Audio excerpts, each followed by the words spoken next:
Hello everyone, welcome to our YouTube channel Shiksha Alliance. Today we are going to start our daily current affairs session in which we'll cover important news from several newspapers, PIB and various government sources. So let's begin our session. Our first topic is पर्वतमाला परियोजना। तो हम जानेंगे पर्वतमाला परियोजना के बारे में। The government has announce plan to develop over 250 project in the next 5 year under the Parvatmala Pariyojana. Government ने अभी हाल ही में अनाउंस किया था कि वो डेवलप करेंगे 250 प्रोजेक्ट को नेक्स्ट 5 ईयर के अंडर पर्वतमाला परियोजना के। नेशनल रोपवे डेवलपमेंट प्रोग्राम पर्वतमाला, जो आपका नेशनल रोपवे डेवलपमेंट प्रोग्राम पर्वतमाला, इसके बारे में हम जानेंगे। अनाउंस इन बजट 2022-23, इसको अनाउंस किया गया था बजट 2022-23 के दौरान। ऑब्जेक्टिव इसका क्या है? Development of ropeway and alternative mobility solution technology to improve connectivity and convenience for commuter beside promoting tourism especially in hilly areas। कि डेवलप किया जाए रोपवे और अल्टरनेटिव मोबिलिटी सॉल्यूशन टेक्नोलॉजी को, साथ साथ इंप्रूव किया जाए कनेक्टिविटी और कन्वीनियंस को कम्यूटर्स के लिए और प्रमोट किया जाए टूरिज्म को स्पेशली हिली एरियाज में।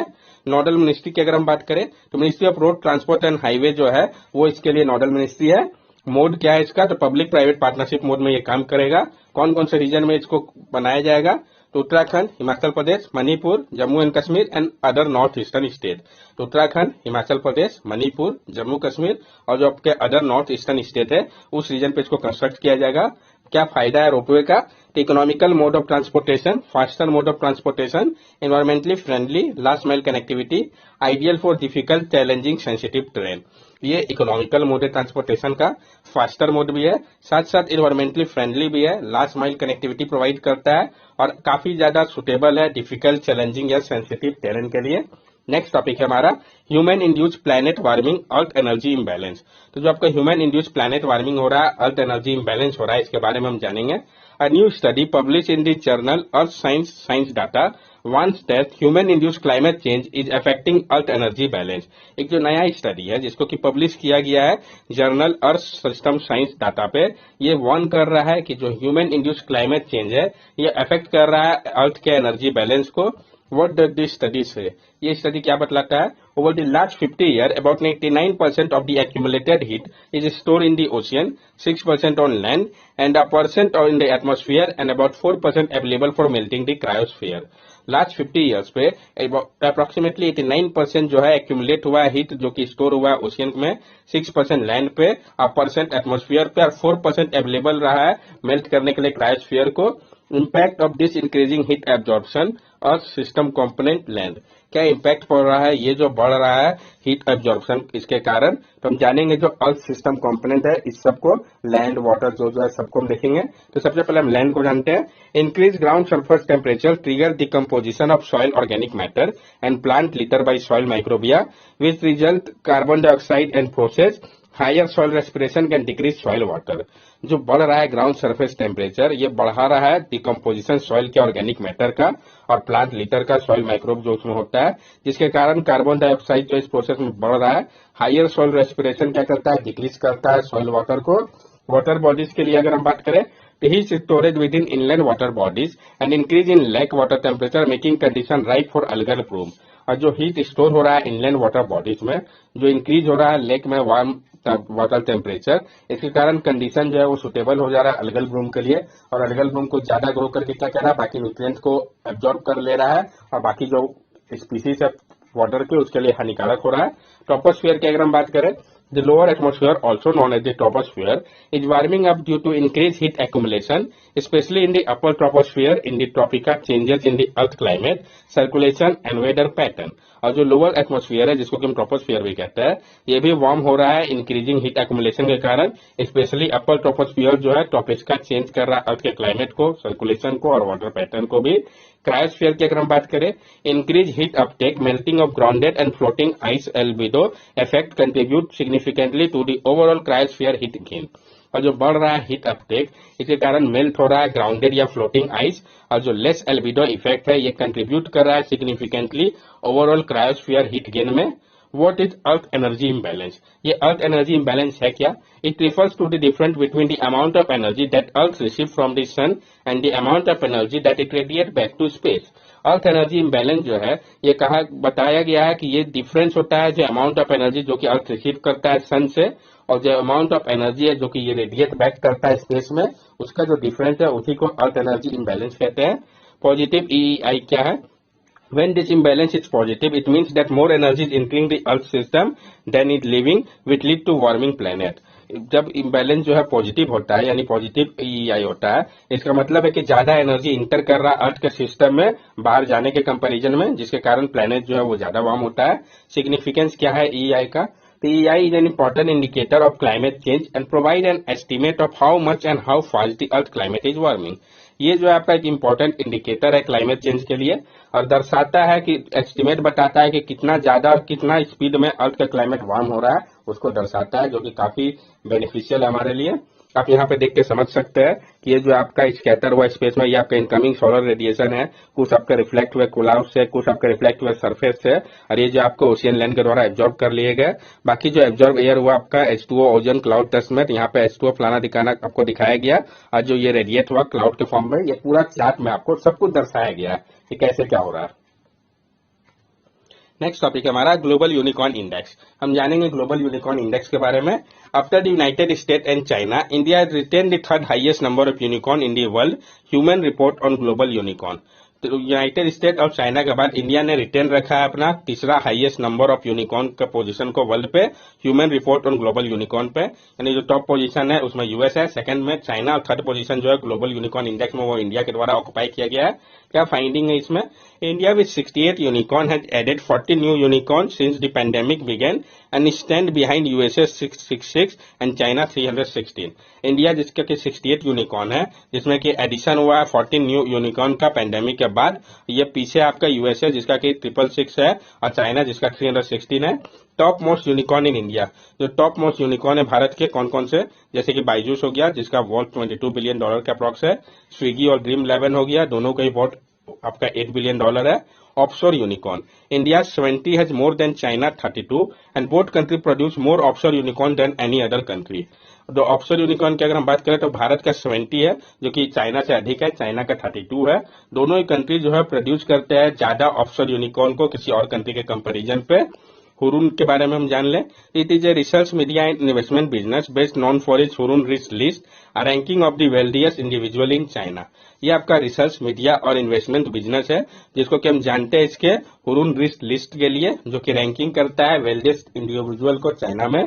क्या क्लासिफिकेशन है स्टार्टअप के लिए? तो किनको यूनिकॉर्न कहा जाएगा, किनको गैजल कहा जाएगा, किनको चीता कहा जाएगा, क्या डिफरेंस ये हमें पता होना चाहिए। Unicorn company founded after 2000 and valued at least $1 billion क्रेड। तो वैसे कंपनी जिनको फाउंड किया गया हो 2000 के बाद और जिसका वैल्यू कम से कम $1 बिलियन का होना चाहिए, जैसे कि क्रेड हो गया। गैजल्स कौन हो गए? तो likely to become unicorn in 2 year, $1,500 million to $1 billion, example टुंजो, रैपिडो एक्सेट्रा। गैजल्स किनको कहा जाएगा? तो वैसे कंपनी जो कि यूनिकॉर्न 2 साल के अंदर बन सकते हैं, जिनका जो वर्थ होगा $500 मिलियन से $100 बिलियन के अप्रॉक्स होगा, जैसे कि टुंजो, रैपिडो हो गया। चीता कौन हो गए? तो likely to become unicorn in 4 year, वैसे कंपनी जो कि 4 इयर्स के अंदर यूनिकॉर्न बन सकते हैं, जैसे कि आपका paper fry, sugar cosmetic etcetera. Next topic है हमारा साथी पोर्टल एंड मोबाइल ऐप। तो हम जानेंगे साथी पोर्टल एंड मोबाइल ऐप के बारे में।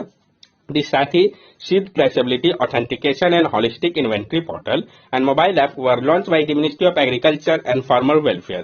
तो जो साथी है seed traceability authentication and holistic inventory portal और जो मोबाइल ऐप, इसको लॉन्च किया गया है ministry of agriculture and farmer welfare के द्वारा। इसका ऑब्जेक्टिव क्या है? Design to curb the sale of spurious seed and ensure that quality seed reach farmer. इसको डिजाइन किया गया है ताकि कर्ब किया जा सके जो सेल हो रहा है आपका स्पूरियस सीड का, और इंश्योर किया जा सके क्वालिटी को सीड का जो फार्मर तक पहुंच रहा है। वर्किंग की अगर हम बात करें, quality assurance, seed source identification, trace through a QR code system, seed certification, seed licensing, seed catalogue, dealer farmer sale, farmer registration and direct subsidy to register farmer bank account. ये कैसे काम कर रहा है? तो क्वालिटी एश्योरेंस करता है, seed source को आइडेंटिफाई करता है, ट्रेस करता है क्यूआर कोड सिस्टम की मदद से, सीड का certification, seed licensing, seed catalogue, dealer farmer sale, farmer registration और डायरेक्ट सब्सिडी जो रजिस्टर फार्मर का बैंक अकाउंट होता है उसमें प्रोवाइड किया जाता है। प्रोसेस की अगर हम बात करें तो seed with valid certification can only be sold by valid license dealer तो centrally registered farmer who will receive a subsidy through DBT directly into their bank account. जो सीड होगा वैलिड सर्टिफिकेशन के साथ उसको सोल्ड किया जाएगा valid license dealer के साथ, डीलर के द्वारा सेंट्रली रजिस्टर्ड फार्मर को, जो कि रिसीव करेंगे सब्सिडी को डीबीटी डायरेक्ट बेनिफिट ट्रांसफर के माध्यम से उनके बैंक अकाउंट में डायरेक्टली डेवलपर की अगर हम बात करें तो national informatics centre in collaboration with ministry on the theme of उत्तम बीज समृद्ध किसान। जो नेशनल इंफॉर्मेटिक्स सेंटर है एनआईसी, उन्होंने कोलैबोरेट किया इसके साथ, मिनिस्ट्री के साथ, ताकि इसको किया जा सके। इसका थीम क्या है? उत्तम बीज समृद्ध किसान। क्या इश्यू था इंफीरियर सीड को लेके? Poor seed quality arises as most farmer in India keep their own seed and do not tend to do any seed processing to ensure varietal purity or seed quality. Inferior quality seed lead to germination failure. जो poor seed quality था ये arise हो रहा था क्योंकि ज्यादातर farmer जो थे भारत के, वो खुद के सीड को उपयोग करते थे, वो कोई भी प्रोसेसिंग व इंश्योर नहीं करते थे वैराइटल प्योरिटी को या सीड के क्वालिटी को। इंफीरियर क्वालिटी का सीड होता था, इसके कारण क्या था, कई बार जर्मिनेशन फेलियर भी होता था। Legal status of seed in India, क्या लीगल स्टेटस है सीड का भारत में?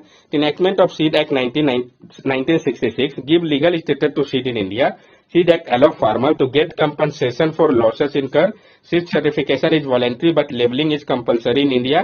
PPV and FR Act 2001 to ensure availability of quality seed and planting material to the farmer. जो लीगल स्टेटस है सीड का भारत में, तो इनैक्टमेंट जो किया गया था आपका सीड एक्ट का 1966 में, ये लीगल स्टेटस प्रोवाइड करता है सीड को भारत में। जो सीड एक्ट है ये अलाउ करता है फार्मर को कि उनको कंपनसेशन मिले अगर लॉस होता है तो। सीड सर्टिफिकेशन वॉलेंट्री है, लेकिन जो लेबलिंग है ये कंपलसरी है भारत में। पीपीवी एंड एफआर एक्ट 2001 जो है ये इंश्योर करता है कि जो अवेलेबिलिटी है क्वालिटी सीड का, प्लांटिंग मटेरियल का फार्मर्स को हो। नेक्स्ट टॉपिक है हमारा महर्षि, तो हम जानेंगे महर्षि के बारे में। MAC 2023 unanimously agreed to launch a millet initiative Maharishi, which was proposed by India for research in the field of millet. तो जो आपका MAC 2023 है, उन्होंने अनएनिमसली एग्री कर गया है कि वो लॉन्च करेंगे मिलेट इनिशिएटिव महर्षि को, जो को प्रपोज किया गया था भारत के द्वारा, ताकि रिसर्च किया जा सके मिलेट के फील्ड पे।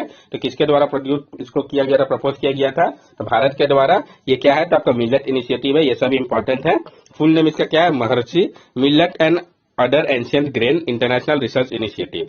क्या है? Millet and other ancient grain international research initiative. Purpose क्या था?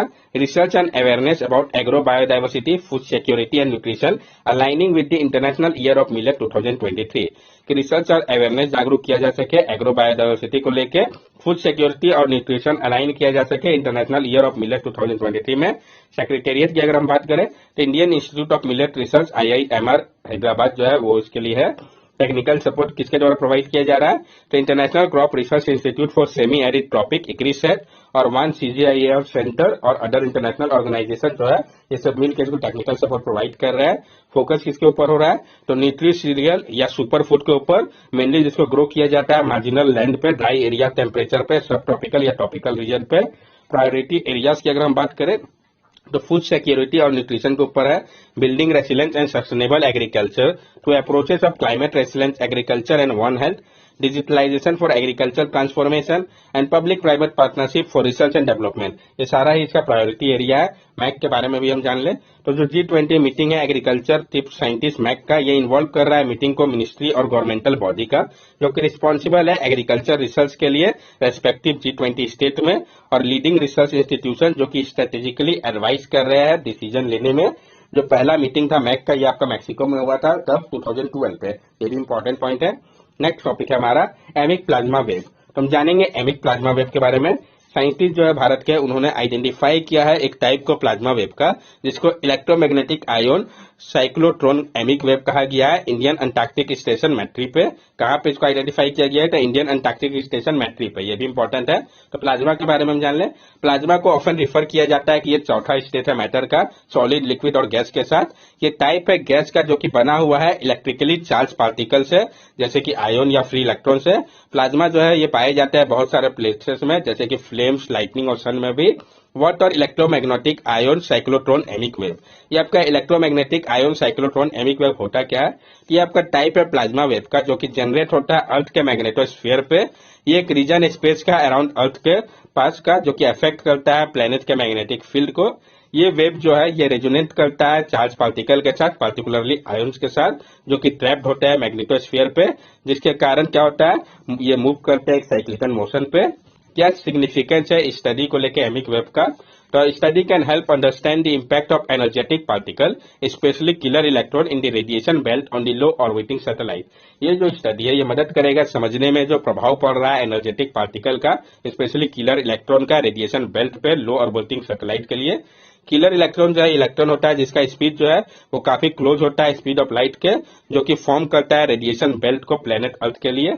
अब इंडिया का जो अंटार्कटिक मिशन, इसके बारे में भी हम जान ले। तो इसको एसिड किया गया था अंटार्कटिक ट्रीटी सिस्टम 1983 के माध्यम से, दक्षिण गंगोत्री 1984, मैट्री 1989, सागर निधि आइस क्लास वेसल 2008 और भारती 2015 का है। ये सारा इंडिया का आर्कटिक मिशन है। इंडिया का जो आर्कटिक मिशन हिमाद्री 2007 का है, जिसमें ऑब्जर्वर जो है आर्कटिक काउंसिल के लिए बनाए गए हैं। That's all for daily current affair session. अगर आपको हमारी वीडियो अच्छी लगी हो तो हमारे चैनल सब्सक्राइब करें, हमारी वीडियो को लाइक करें और ज्यादा से ज्यादा शेयर करें। These are our social media link. From here also you can stay connected with us and give us your valuable feedback. Thank you and have a nice day.